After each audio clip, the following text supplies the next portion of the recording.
It's been said that G major represents everything rustic, idyllic, and lyrical, every calm and satisfied passion, every tender gratitude for true friendship and faithful love.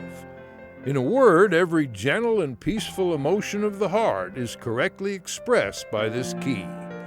Thus, it could be said that Lamar Alexander has led a life in G major. There are chapters in your life, and I'd like to thank all of us, no matter where we come from or whether we've ever run for elected office or not, make the most of every chapter.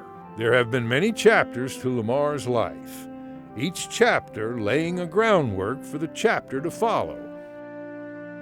And let me just say this. He is the only person that I know of who has been the governor of the state, represented the United States Senate for his state, been president of the state university, and been Secretary of Education for the whole country. A lot of hats, and not everybody could have filled those hats. His drive is innate, but it's also nurtured. Lamar, from what Mother says, was always a busy boy. And so their challenge, her challenge and my dad's, was to stay a half step ahead of him and direct him in the right way.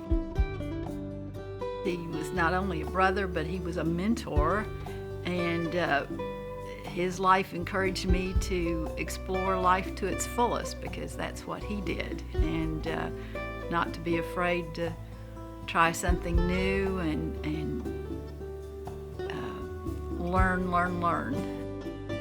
Education, the mountains, and the caring community of Maryville shaped Lamar's values, along with the firm foundation of his hard-working parents. We're all very grateful for our mother and dad and the family values that they passed on to us, family, faith, country, public service. He had to get up early in the morning to do his newspaper route, and then would have to practice the piano, and then be at school by 8 o'clock, and then do all the extracurricular activities. So he was a busy guy, and he excelled at everything he did. Being on the NCAA track team that was 4x100, I think, set a NCAA record. So I think he's really proud of that. Lamar excelled at all his pursuits, whether it be in athletics, the classroom, or music. He has a wonderful gift, and he used it. Miss Lennis Tedford was his second music teacher. She had to make sure that Lamar read the notes, because he would play things by ear. I've heard the story that when he was elected president of his first grade reading group, that was the beginning of his political career. A more serious political campaign happened a little later in his life. Lamar set off with high hopes and a campaign poster to boot. My father, as governor, would speak at Bowie State every year. And one year when he spoke, Lamar happened to be youth governor of Tennessee. And in my father's comments, Dad made the comment, he says, one of these days, one of you will be governor of Tennessee. And that was Lamar Alexander. The year was 1957. It would be a few years before Lamar took Governor Clement's words to heart. But Bob Clement has an addition to the story. Oh, I always teased about that and say, Lamar, you really didn't listen to Dad too much. He wanted you to run as a Democrat, not a Republican. He challenges you to be better and to be smarter and to work harder. And so for me, working for him was a great privilege, because I learned so much from him. Lamar learned a lot about politics and how to maneuver the legislative system from Senator Baker, and what a wonderful mentor, what a wonderful model for him to have.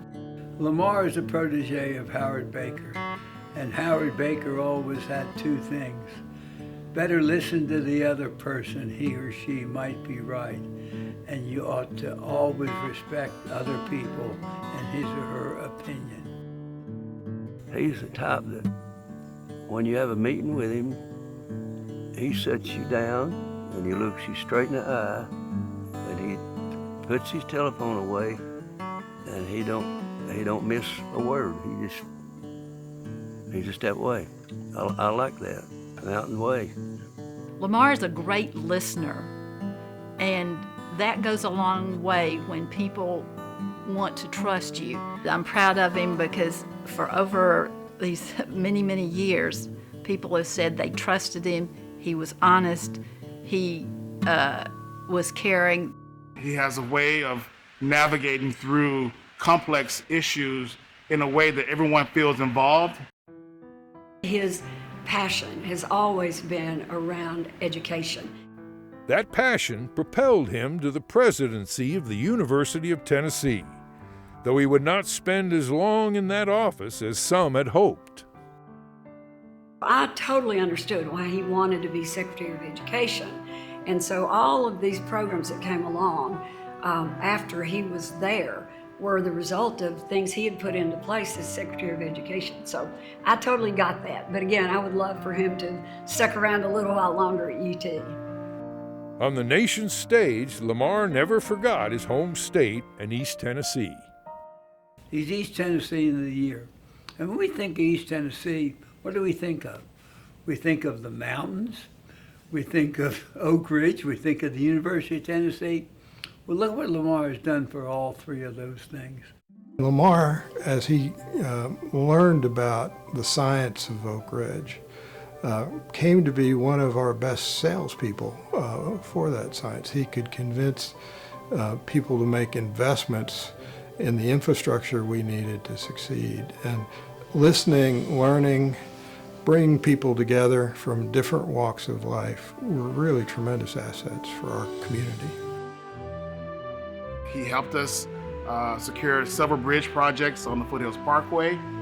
He was very instrumental in helping us get the land for the Cultural Preservation Center. And I can go on and on and on, but the one that really cements his legacy, of course, is the Great American Outdoors Act.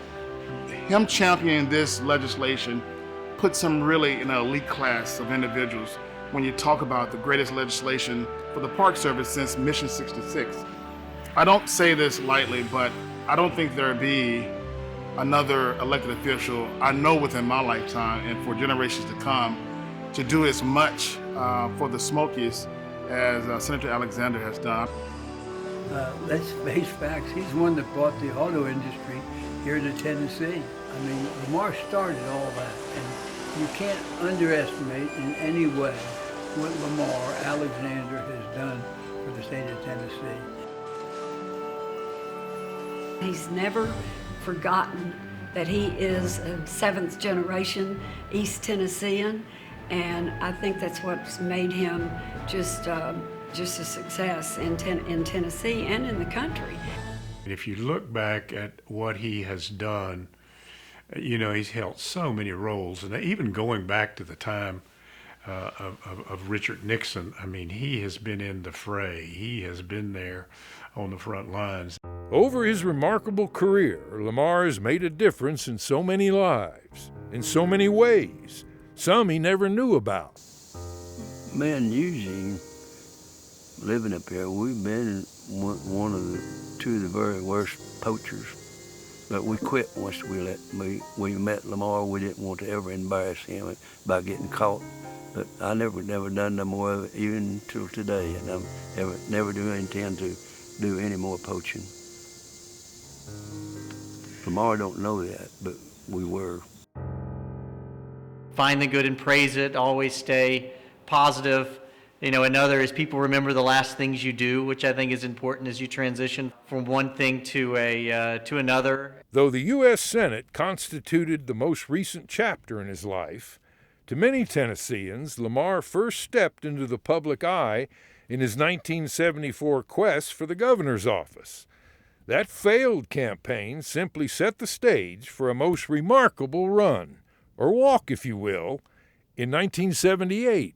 his walk across Tennessee, I think it was one of maybe the most brilliant campaign idea that I've ever seen in my time in politics, and I've been around it a long time.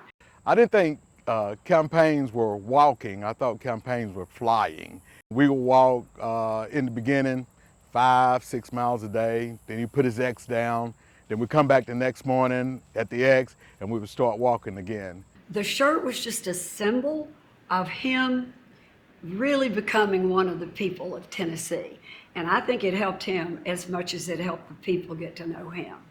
It changed him, in my opinion. He didn't have to think about what he was going to wear every day. He just needed a clean black and red flannel shirt. Plus, red and black, were the school colors for Maryville High School. So that fit in nicely. And what's really striking is that was a long time ago. I wasn't even born at that time. I'm 42 now. Is you would still run into people that remember when he was there and stayed at their house and what they talked about, and that was a really special time, and it was just a great idea. The election won, Lamar's inauguration became an historic moment in the history of Tennessee. There was reliable information that the sitting governor was engaged in selling pardons. You had a Democrat Speaker of the House, you had a Democrat Lieutenant Governor, you had a Democrat U.S. Attorney, and here they were. They had all come together to do the right thing, to take Ray Blanton out of office before he could pardon other people and put Lamar in early, swear him in early. These are not very happy days for Tennessee. This is not a happy day for me. I had given a lot of thought as to what had to happen, and it just got to the point where there was only really one solution, and that was to have Lamar take office early. That was the only way that we could stop what we were convinced, and totally convinced now, was going to happen. No question that the Speaker and the Lieutenant Governor and the U.S. Attorney had not had confidence in Lamar Alexander's ability to govern. I'm not sure that would have happened, but they clearly did. And like Lamar said, that was boot camp for him to learn how to get along with Democrats, and Democrats learned how to get along with him. And I don't know how that day figured in all of that, but it started out by building a bond between the Democratic leaders and the Republicans. And heaven knows we need that, especially today. There was a lot of trust, and Lamar once told me a year or two ago, he said, you really put me in a pickle that day. What was I supposed to do? And I said, I know you were in a pickle, and I knew what you were going to do, and I think you in your heart knew what you were going to do from the minute we first talked. It is those fleeting moments in time that illuminate a person's character. Lamar got out of a helicopter. He's governor of Tennessee. He comes over, and this older feller says, Lamar, I'm a Democrat. It says, I voted for you. And Lamar says, that's fine. Says, be a good Democrat. So I always remember that. Well, Lamar likes to tell the story of a lady, as he was walking, came up off the steps and told him, don't get too big for your britches. Lamar Alexander will always tell you that he is from Blount County. He's a Presbyterian and he's a Republican, and he's never forgotten his Blount County roots. That's where he's come back to now. He's retired from the Senate. And Lamar is an East Tennessean all the way, who has never gotten too big for his britches. It's good to have Lamar back home. We need him here. He don't need to never go off nowhere else. A new tune plays in Lamar Alexander's well-deserved retirement. It's a sweet melody accompanied by a chorus of family. Anytime I've got big things going on and need some advice, I give him a call. In fact, I've already done that this morning already. He loves to watch and engage with his grandchildren. He's a great granddad. He richly deserves to be the East Tennessean of the year, maybe the East Tennessean of the century.